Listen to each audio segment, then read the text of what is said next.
Well, Penn State did bounce back, at least from a wins and losses standpoint, from its loss to Ohio State last week, but it did not come nearly as easy as I think pretty much everybody would have expected it to. 33-24 win over the Indiana Hoosiers, who came in 2-5 and a 32-point underdog, but Indiana played well. There were a lot of stretches where Penn State did not. Joe Smeltzer, Andy Stine, both with Nittany Sports Now, and Andy, a win's a win, but man, there were a lot of areas of concern out there today.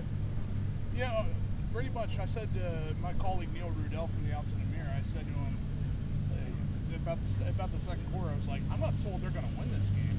And then I thought the same thing again there in the fourth quarter when Allen made threw that interception. I said, they're not really going to lose this game, are they? But hey, a win's a win, and you can't complain about those, especially when they weren't at their best by any means. Yeah, and it just never really turned into the route that we expected. We thought it might happen late in the first half. Indiana had a chance to take the lead. Jalen Reed picks the ball off and turns it to Indiana territory. Alan Smeltzer kicks a field goal at the half. Penn State goes up 17-14. After that, Penn State gets the ball, starts the second half, long drive, 10-point game. Okay, the dam's going to break. The dam never really broke, and it got pretty scary for pretty much everybody here except for the few Indiana fans when Drew Aller threw his first college interception, which could have given Indiana a late lead within the last 3 minutes, but instead, we could do a whole separate video on whatever Tom Allen and the coaching staff were thinking in that possession. And for whatever reason, Indiana, as a 32-point underdog, played for the tie. It got the tie, but Drew Aller ended up responding in a big way, hitting Keandre Lambert-Smith for a deep touchdown, and Penn State ended up getting the win. And where would they be without that to open the second half? What was it, like a 6.5-minute drive where they put the 7 on the board?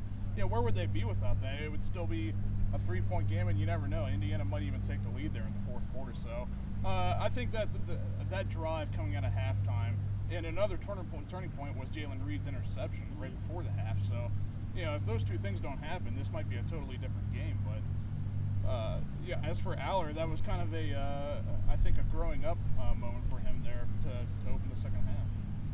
Big time growing up moment, and not to talk too much badly about Indiana, because Indiana overachieved big time. They were great, today. yeah. But at the same time, they say bad teams find a way to lose, and you look for the game. A fumble punt leads to Penn State's first points. That interception, which you mentioned, way too conservative play calling when Indiana had a chance to take the lead, and that they scored a touchdown there. In theory, Penn State would have scored on the next drive and won the game anyway, but you just don't know what that does to them. I was going to say it could change whatever James Franklin is thinking of doing if they would score there. But but like you said, they were way too conservative. 3 straight runs, and they settled for like a 30-some yard field goal.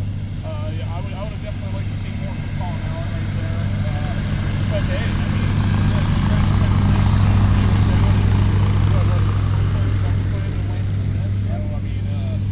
outstanding job. The last 3 minutes were outstanding for Penn State. Before that, not so much.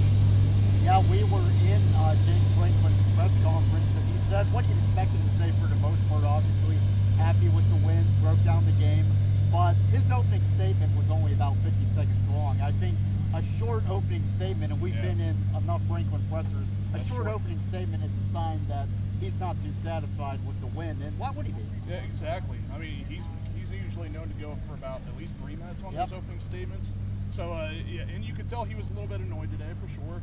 I can't blame him, because I don't think they were, especially on the defensive end, I don't think they were good in almost any facets today. Maybe good is a little bit hard, but they weren't great by any means for sure. But I think there's a lot for James Franklin, all the assistants to chew on for the next week until they get themselves right for Maryland, hopefully. Yeah, and Maryland needs to get itself right a lot more than Penn State does. As many ups and downs as the last 2 weeks have had, starting with that Ohio State game, things are a train wreck for Penn State's next opponent. They're playing Maryland in College Park. Maryland has lost, I believe, now 3 in a row, and the losses, almost everybody's gonna lose to Ohio State. We'll see what happens with Michigan, but Illinois at home, at Northwestern on the road, you got to win both of them. Maryland won neither of them, so Penn State has a pretty reeling Terrapins team that we know James Franklin's history with Maryland too. He's gonna want to beat those guys, and Maryland looks very beatable right now, to say the least. And especially with a program like Northwestern in the state that they're in right now, where they're coming off that big hazing scandal over the summer. They definitely weren't ready to win or anything, and now they're staring at going. If they go 2-2, they're bowl eligible this year. Yeah. So that's actually like really good for Northwestern. But Maryland anyway. Looking at it next week, they got to have. I'm sure they're gonna have a chip on their shoulder. Absolutely, and we'll see the shift in Penn State. Penn State is coming off 2 pretty unsatisfactory performances, and then the next home game, as we see on that scoreboard behind me, Michigan, November 11th.